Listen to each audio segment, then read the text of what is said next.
कहानी के शुरू में हमें एक डेजर्ट दिखाया जाता है जो कि काफी सुनसान होता है और दूर दूर तक कोई भी नजर नहीं आ रहा था। उस वीरान जगह पर एक बेड होता है जिसके ऊपर एक खूबसूरत सी लड़की सो रही होती है। ये सीन देखने में काफी अजीब था और तभी हम वहाँ पर एक लड़के को देखते हैं जो कि उस बेड के करीब आ रहा था और अभी वो उस लड़की के पास आने ही वाला होता है कि उसे हेडेक होने लगता है और सब कुछ ब्लर हो जाता है और उस लड़के को काफी अजीबोगरीब चीजें देखने को मिलती हैं, जैसे डीमंस के हंसने की आवाजें आ रही थी और एक काफी पुराना बड़ा घर जो कि घोस्टली हाउस था और इसके अलावा और भी बहुत अजीब सीन्स वो देखता है। और तभी अचानक उस लड़के की आंख खुल जाती है और यहाँ पर हमें पता चलता है कि जो कुछ अभी उसने देखा वो रियल नहीं बल्कि वो उसका एक ड्रीम था। उस लड़के का नाम थॉमस होता है जो कि एक पेंटर था। थॉमस इस तरह के स्केरी ड्रीम्स पिछले कई सालों से देखता आ रहा था। थॉमस इन ड्रीम से तंग आकर एक साइकोलॉजिस्ट को भी ये दिखा चुका होता है और इस वक्त भी वो एक साइकोलॉजिस्ट के पास ही बैठा होता है। वो साइकोलॉजिस्ट थॉमस को बताती है कि तुम्हें स्लीप डिसऑर्डर है। थॉमस उस डॉक्टर को बताता है कि पुराने वक्त में इस चीज को किसी शैतान के साथ कनेक्ट किया जाता था, यानी किसी इंसान के साथ ऐसा तभी होता है जब किसी शैतान ने उस पर कंट्रोल किया हो या कोई डीमन उसकी बॉडी पर बैठा हुआ हो। तब वो डॉक्टर उसे कहती है कि ये सब तुम्हारी माइंड इमेजिनेशंस हैं और कुछ नहीं, या तुम्हारा कोई ऐसा ड्रीम कोई ऐसी डिजायर हो जो किसी लड़की से रिलेटेड थी और वो पूरी ना हुई हो और इसीलिए तुम्हारे साथ ये सब कुछ हो रहा है। इससे पहले कि थॉमस उसकी अगली बात सुनता वो वहाँ से उठकर चला जाता है। थॉमस जो कि एक जगह पर बैठा हुआ पेंटिंग बना रहा होता है और तभी अचानक उसे झाड़ियों में कुछ दिखाई देता है। कुछ सोचने समझने से पहले ही उसे एक प्रॉपर्टी एजेंसी से कॉल आती है और उसे बताया जा रहा था कि तुम्हारे अंकल ने मरने से पहले तुम्हारे नाम कुछ प्रॉपर्टी की है। थॉमस जब वहाँ पर जाता है तो एक प्रॉपर्टी एजेंट उसे उस जगह के पेपर्स देती है और उस जगह का नाम होता है केसर गार्डन और साथ ही वो उसे वो लेटर भी देती है जो कि उसके अंकल ने मरने से कुछ देर पहले थॉमस के लिए ही लिखा था। थॉमस ये सब देखकर काफी हैरान था क्योंकि ना तो वो कभी अपने अंकल से मिला था और ना ही कभी उनके बारे में सुना था। थॉमस जब उस एनवेलप को ओपन करता है तब उसमें उस प्रॉपर्टी यानी केसर गार्डन्स की पिक्चर्स थी और वो प्रॉपर्टी वाला घर बिल्कुल उस घर जैसा लग रहा था, उस घोस्टली हाउस जैसा कि उसने अपने ड्रीम में देखा था और अब वो इस प्रॉपर्टी को देखना चाह रहा था।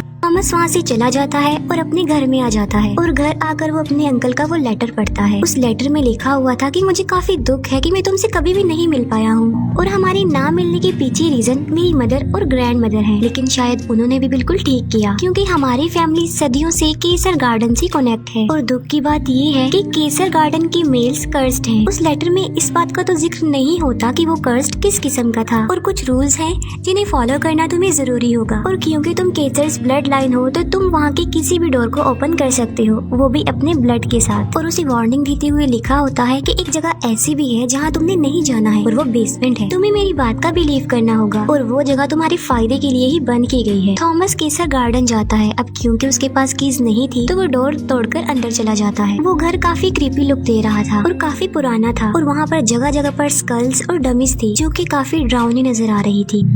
थॉमस जब घर को एक्सप्लोर कर रहा होता है तब ऐसा फील होता है कि कोई तो है जो उस पर नजर रख रहा है और थॉमस जब बेसमेंट में जाता है तब डोर बंद होने की आवाज सुनकर वो टर्न करता है और उसे वहाँ पर किसी की प्रेजेंस फील होती है, लेकिन देखते ही देखते वो गायब हो जाती है। थॉमस जब ऊपर जाता है तब उसे वहाँ पर एक लड़की मिलती है जिसका नाम लिंडा होता है और वो उसी प्रॉपर्टी एजेंसी की एक मेंबर थी। वो थॉमस से उसके अंकल के लेटर के बारे में भी पूछ लेती है। थॉमस को उसकी बातें अजीब लग रही थी जिसकी वजह से वो थॉमस से अपोलोजाइज करके वहाँ से चली जाती है। थॉमस जो कि सो रहा होता है और उसे फिर से एक ड्रीम आता है जिसमें वो देखता है कि उस प्रिंसेस को उसने पास जाकर उठा दिया है। थॉमस उस प्रिंसेस को कहता है कि ये ड्रीम नहीं हो सकता क्योंकि ये सब कुछ रियल लग रहा है। वो प्रिंसेस थॉमस को कहती है कि मेरा नाम रोज है लेकिन मुझे स्लीपिंग ब्यूटी भी कहा जाता है और तुम्हें ये सब कुछ इसीलिए रियल लग रहा है क्योंकि रियल वर्ल्ड में हम दोनों एक दूसरे के काफी पास आ चुके हैं और यही वजह है कि तुमने मुझे ड्रीम में जगा दिया। वो कहती है कि रियल वर्ल्ड में मैं तुम्हारे पास आने का वेट कर रही हूँ और तभी वो थॉमस की तरफ बढ़ती है और अचानक से डरकर पीछे हो जाती है। थॉमस जब पीछे मुड़कर देखता है तब वो काफी शॉक्ड हो जाता है और वो थॉमस से रिक्वेस्ट करती रहती है कि प्लीज मुझे छोड़कर मत जाओ। इसके बाद थॉमस नींद से जाग जाता है और उसे फिर से स्लीप पैरालिसिस हो जाता है। थॉमस खुद को मूव करने की कोशिश करता है और तभी ब्लैंकेट में एक डीमन उसकी तरफ आ जाता है और वो डीमन थॉमस को मारने ही वाला होता है कि थॉमस की आंख खुल जाती है, यानी ये भी थॉमस का एक ख्वाब था। थॉमस के डोर पर बेल बजती है और जब वो देखने जाता है तब वहाँ पर उस घर का केयर टेकर होता है जो उस घर की मेंटेनेंस के बारे में पूछने के लिए वहाँ पर आया था। थॉमस जब उस केयर टेकर से इस घर के बारे में क्वेश्चंस करता है तब वो थॉमस को कहता है कि ये घर काफी स्ट्रेंज है और यहाँ पर बहुत से लोग आते हैं और गायब हो जाते हैं। पुलिस ने कई बार इस घर को चेक किया लेकिन उन्हें कुछ भी नहीं मिल पाया। उस आदमी के जाने के बाद थॉमस फिर से घर को एक्सप्लोर करता है। थॉमस को बेसमेंट में एक एंशिएंट डोर मिलता है जिसे ओपन करने की थॉमस काफी कोशिश करता है लेकिन वो दरवाजा उससे नहीं खुल पाता। केसर गार्डन के बारे में और जानने के लिए थॉमस उस जगह के एडमिन ऑफिस में जाता है। पेपर्स को चेक करते हुए थॉमस को एक पेज मिलता है जिस पर कुछ लिखा हुआ था जो कि थॉमस को समझ नहीं आ रहा था। जो कुछ उस पेज पर लिखा था थॉमस उसे अंडरस्टैंड करने की कोशिश कर रहा होता है कि अचानक से उसके स्टमक में पेन होने लगता है और उसे अटैक हो जाता है। थॉमस घबराया होता है, कांप रहा होता है और उसे उसके ड्रीम की वही सीन्स नजर आने लगते हैं और फिर अचानक से देखते ही देखते थॉमस नॉर्मल हो जाता है। थॉमस लिंडा के पास होता है और वो कहता है कि इस पेज पर जो लिखा है वो तुम्हारी हैंडराइटिंग से मैच हो रहा है, तो अगर तुम उस घर के बारे में कुछ जानती हो तो प्लीज मुझे बता दो। तब लिंडा कहती है कि मेरा भाई वहाँ उस घर में गया था लेकिन अभी तक वो वापस नहीं आया और गायब हो गया और ऑलमोस्ट 50+ लोग केसर गार्डन में गए हैं लेकिन बचकर वापस नहीं आए, ना ही उनका कुछ पता चला कि वो कहाँ चले गए। थॉमस लिंडा को कहता है कि मैं तुम्हारी हेल्प लेना चाहता हूँ। अभी वो दोनों बातें कर ही रहे होते हैं कि थॉमस को फिर से अटैक हो जाता है। लिंडा थॉमस को हॉस्पिटल ले जाती है और डॉक्टर बताता है कि थॉमस को पैनिक अटैक हुआ है। थॉमस को फिर से एक ख्वाब आता है जिसमें वो फिर से प्रिंसेस रोज से मिलता है। रोज उसे बताती है कि तुम ही वो पर्सन हो जिसके साथ मैं कर्स्ड हूँ और वो एक डीमन के बारे में थॉमस को बताती है जिसने रोज को वो कर्स दिया। वो थॉमस को कहती है कि जब तक ये कर्स रहेगा रियल वर्ल्ड में हम कभी भी नहीं मिल पाएंगे। रोज थॉमस को एक हिंट देती है कि तुम्हारी ब्लड लाइन ही वो चीज है जो मुझे जगा देगी और उस घर के सारे डोर्स ओपन कर देगी। वो कहती है कि तुम्हारे जागने का वक्त आ गया है और अब तुम्हें जाग जाना चाहिए और ये कहकर वो गायब हो जाती है। लिंडा थॉमस को बताती है कि तुम्हें पैनिक अटैक हुआ था लेकिन अजीब बात तो ये है कि जब मैं तुम्हें उस प्रॉपर्टी में लेकर गई थी तो तुम बिल्कुल नॉर्मल हो गए थे। लिंडा थॉमस को अपने भाई की पिक्चर्स दिखाते हुए कहती है कि वो अपनी फ्रेंड के साथ एक डेयर पूरा करने के लिए यहाँ पर आया था लेकिन तब के बाद उसका कुछ पता नहीं चल सका, वो तब से मिसिंग है और मैं अपने भाई को ढूंढने इस जगह पर आई हूँ। बताती है कि केसर्स फैमिली की डेथ की हिस्ट्री काफी अजीब है। केसर्स फैमिली की मेल सुसाइड और एक्सीडेंट से ही मरे हैं और इससे भी ज्यादा हैरान कर देने वाली बात ये है कि हमेशा मेल्स की डेथ का ही सुनने में आता है। कहती है कि ये सब कुछ शायद किसी सुपर नेचुरल पावर से कनेक्ट है जो ये सब कुछ करवा रही है। थॉमस पूछता है कि कोई तो ऐसा रास्ता होगा ना इस कर्ज से बचने का और लिंडा थॉमस की ब्लड लाइन को रिस्पॉन्सिबल कहती है। लिंडा की ये बात सुनकर थॉमस को उसके अंकल की वही ब्लड लाइन वाली बात याद आती है और वो लिंडा को उसी एंशिएंट डोर के पास लेकर जाता है। लिंडा भी उस डोर को ओपन करने की कोशिश करती है लेकिन उससे भी वो दरवाजा नहीं खुलता और थॉमस वहाँ पड़ी हुई एक नीडल से अपने फिंगर का खून निकालता है और ब्लड वाली फिंगर से वो उस डोर को ओपन करता है और वो दरवाजा खुल जाता है। थॉमस और लिंडा दोनों अंदर जाते हैं। उन लोगों को वहाँ पर एक एंशिएंट डायरी मिलती है जो कि बंद होती है और वो लोग उसे ओपन करते हैं। उस डायरी में जो कुछ लिखा हुआ था वो उन्हें समझ में नहीं आ रही थी क्योंकि वो एंशिएंट लैंग्वेज थी और तभी वो देखते हैं कि एक डमी उन पर अटैक कर देती है और वो लोग खुद को सेव करने के लिए उस जगह से बाहर आ जाते हैं। तभी वहाँ पर एक गाड़ी आ जाती है और लिंडा थॉमस को जल्दी से उस गाड़ी में बैठने के लिए कहती है। अब गाड़ी में जो होता है लिंडा ने उसे वहाँ पर अपनी हेल्प के लिए बुलाया था और वो लिंडा का फ्रेंड और पैरानॉर्मल इन्वेस्टिगेटर होता है। लिंडा थॉमस और रिचर्ड को लेकर अपने घर में आ जाती है और वो उन लोगों को केसर गार्डन्स की काफी ज्यादा पिक्चर्स दिखाती है क्योंकि वो केसर गार्डन के बारे में डिटेल से जानती थी। उन पिक्चर्स को देखकर वो पैरानॉर्मल इन्वेस्टिगेटर रिचर्ड कहता है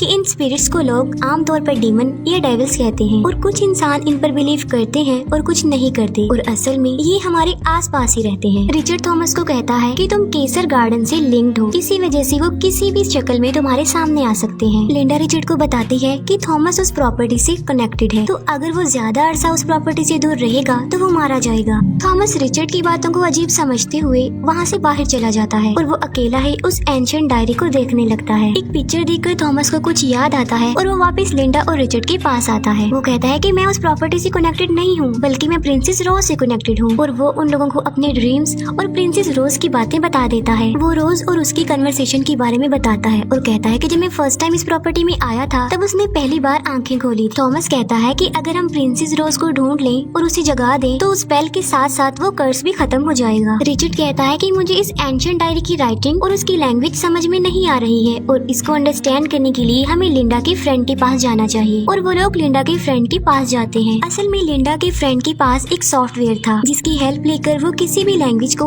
अपनी लैंग्वेज में कन्वर्ट कर सकता था। उस बिल्डिंग का केयर टेकर थॉमस से मिलने के लिए केसर गार्डन में आता है। वो उसे ढूंढने लगता है और तभी वही डीमन उस पर अटैक कर देता है और उसे जान से मार डालता है। थॉमस जब जागता है तब वो देखता है कि उस एंशिएंट डायरी का कुछ पार्ट ट्रांसलेट हो गया है। लिंडा उसे पढ़ते हुए थॉमस को बताती है कि ये तुम्हारी अंकल ने लिखा है, जिसमें उन्होंने लिखा था कि मैं अपनी फैमिली को एक ऐसे ट्रबल में डाल रहा हूँ जिससे शायद वो कभी भी वापस ना आ सके, क्योंकि मैं एक ब्राइड को एक डेविल के सामने सेक्रीफाइस करने के लिए जा रहा हूँ। थॉमस पूछता है कि इसका क्या मतलब है। तब रिचर्ड उसे बताता है कि तुम्हारे अंकल का कनेक्शन उस डीमन और उस ब्राइड से था। वो डायरी और ट्रांसलेट होती है तो उन्हें पता चलता है कि प्रिंसेस रोज एक ऐसी प्रिंसेस थी जो कि अपनी ब्यूटी की वजह से जानी जाती थी, जिसे एक डीमन ने पोजेस करके कर्स्ड कर दिया और एक नीडल लगने की वजह से वो एक इमोर्टल नींद में सो गई और रोज को शैतान ने अभी भी कैद किया हुआ है। और अगर वाकई ये बात सच है तो रोज अभी जिंदा है। थॉमस को काफी देर हो गई थी कि वो अपनी प्रॉपर्टी से दूर था और उसे पैनिक अटैक आ जाता है। तब लिंडा और रिचर्ड उसे लेकर वापस केसर गार्डन में आ जाते हैं। घर पहुंचने पर उन्हें पता चलता है कि उस बिल्डिंग का केयर टेकर अब मर चुका है। थॉमस लिंडा और रिचर्ड को लेकर दोबारा से बेसमेंट में जाता है और फिर से अपने ब्लड से वो डोर ओपन करता है। अंदर एक टनल होती है जिसकी डोर को वो ओपन करते हैं। आगे जाकर एक शैतान उन पर अटैक कर देता है, लेकिन रिचर्ड मैजिकल वर्ड्स बोलता है और वो शैतान चला जाता है। और अब वो लोग उस जगह पर पहुंच चुके थे जहां पर उन्होंने आना था और वो उसी डीमन को देखते हैं। लिंडा और रिचर्ड थॉमस को कहते हैं कि हम उस शैतान को डिस्ट्रैक्ट करेंगे और इसी दौरान तुम जाकर प्रिंसेस रोज को जगा देना। और वो ऐसा ही करते हैं और थॉमस उस रूम में जाता है जहाँ पर प्रिंसेस रोज को कैद किया हुआ था। थॉमस प्रिंसेस रोज के पास आता है लेकिन वो फिर भी नहीं उठती और तभी थॉमस को अपनी ब्लड लाइन याद आती है और थॉमस अपने होंठों से ब्लड निकाल कर रोज को उठाता है और इस बार रोज उठ जाती है। रोज को होश में लाने पर वो थॉमस का थैंक्स करती है और आंखें बंद करके थॉमस के पास आती है, लेकिन जब वो अपनी आईज खोलती है तब उसकी आंखें बिल्कुल ब्लैक हो गई थी। यहाँ पर एक बड़ा राज खुलता है और वो ये होता है कि प्रिंसेस रोज अब कोई प्रिंसेस नहीं रही बल्कि वो भी एक डीमन बन चुकी है। वो डिमोनिक आवाज में बोलते हुए थॉमस को कहती है कि तुमने मुझे जगा तो दिया है लेकिन अब तुम्हारा खेल खत्म हो गया है। और वो अपनी फिंगर से थॉमस पर मैजिक कर देती है और वो दीवार के साथ जाकर टकराता है।